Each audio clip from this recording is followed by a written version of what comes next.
আসসালামু আলাইকুম ভিউয়ার্স, আমি তোমাদের জন্য বুটের হালুয়া বানিয়ে নিয়ে এসেছি। এটি মিষ্টি ডেজার্ট হিসেবে ব্যবহার করতে পারো। সামনে রোজা আসছে, রোজাতেও ব্যবহার করতে পারো এবং সবে বরাতেও তোমরা বানাতে পারো। যা যা লাগে এখন দেখো। একটি বড় ফ্রাই প্যানে আমি 4 চামচ ঘি নিয়েছি। এখানে আমি একদম গাওয়া ঘি নিয়েছি। এখানে 2টি দারচিনি, কিছু তেজপাতা, সাদা এলাচ এগুলো দিয়ে দিলাম। আমি এখানে হাফ কেজি বুটের ডাল সুন্দর করে সিদ্ধ করে নিয়ে ওটা বেটে নিয়েছি। কেউ ব্লেন্ডারেও গুঁড়ো করে নেওয়া যায়। কিছু নারিকেল দিলাম। আমি এখানে 1 কাপ নারিকেল নিয়েছি, বড় কাপগুলোর 1 কাপ নারিকেল। নারিকেলটা ঘিয়ে কিছুক্ষণ ভালো করে ভেজে নিয়ে তারপর আমি বুটের ডালগুলো দিব। নারকেল একটু ভেজে নিতে হবে। ভেজে নিলে নারকেলের যে পানিগুলো থাকে ওগুলো একটু শুকিয়ে যাবে। কাঁচা নারকেল থাকলে অনেক সময় বেশি দিন থাকে না হালুয়াটা, এই জন্য আমি নারকেলটা একটু ভেজে নিয়েছি। নারকেল ভেজে নেওয়ার পর আমি আস্তে আস্তে বুটের ডাল বাটাগুলো সব দিয়ে দিলাম। দিয়ে ভালো করে নাড়বো। এখন যেন ঘির সাথে সবগুলো বুটের ডাল মিশে যায়। মেশানো হয়ে গেলে আমি বাদাম, কিশমিশ সবগুলো উপকরণ আমি দিয়ে দিলাম। এখানে আমি বাদাম ভালো করে আগে ভেজে রেখেছি। কাজু বাদাম, পেস্তা বাদাম, কাঠবাদাম এগুলো আমি আগে ভেজে সুন্দর করে হালকা একটু গুঁড়া করে নিয়েছিলাম। এগুলো সব কিছু দিয়ে আমি আস্তে আস্তে হালুয়াটা নাড়তে থাকবো। এখানে আমি 3 কাপ চিনি দিয়েছি। প্রথমে 1 কাপ দিলাম, তারপরে আমি আরও 2 কাপ চিনি দিব। যে যেরকম মিষ্টি পছন্দ করো সেই আন্দাজে তোমরা চিনিটা দিবে ওখানে। হালুয়া আসলে বুটের হালুয়া বেশি করে নাড়তে হয়। চুলার জাল একটু কমিয়ে দিয়ে নাড়ার উপরে যত রাখবে হালুয়াটা তত সুন্দর হবে। আস্তে আস্তে নাড়তে হবে আর চিনিগুলো মিশিয়ে ফেলতে হবে।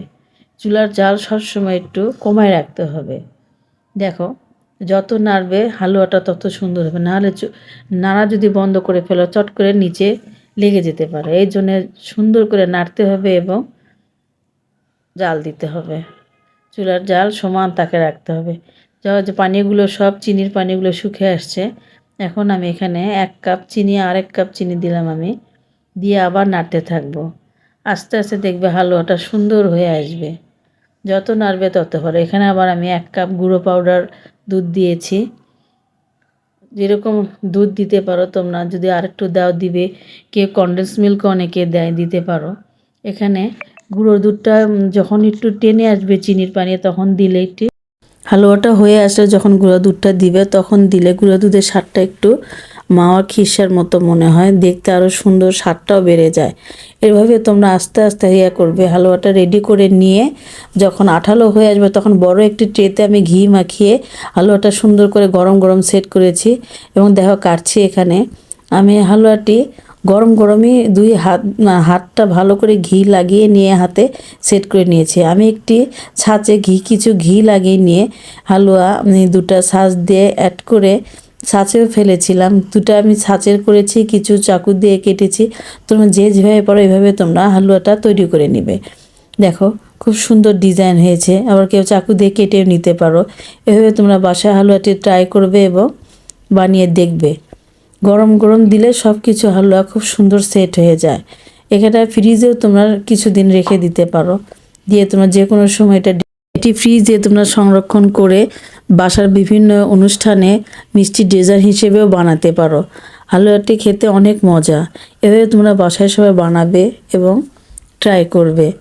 আমি যেভাবে বানালাম, যেসব উপকরণ দিয়ে সুন্দরভাবে যেভাবে বানিয়েছি তোমরা ওইভাবে বাসায় চেষ্টা করবে। আর বিভিন্ন ছাঁচ, বাজারে বিভিন্ন ডিজাইনের ছাঁচ পাওয়া যায়, সেসব ছাঁচে তোমরা বিভিন্ন ডিজাইনের বানাতে পারো। আবার চাকু দিয়ে কেটেও বিভিন্ন ডিজাইন করতে পারো। এভাবে চারকোনাও করা যায়, কোনাচেও করা যায়। যে যেভাবে পছন্দ করো ওইভাবে তোমরা বানিয়ে নিবে এবং ফ্রিজে সংরক্ষণ করে যখন খুশি খেতে পারো। দেখো দেখতে যত সুন্দর হয়েছে, হালুয়াটি খেতেও ভারী মজা। এভাবে তোমরা সবাই বাসায় বানাবে এবং আমাকে সাবস্ক্রাইব করবে। ভিডিওটি সম্পূর্ণ দেখার জন্য তোমাদের সবাইকে ধন্যবাদ রইল।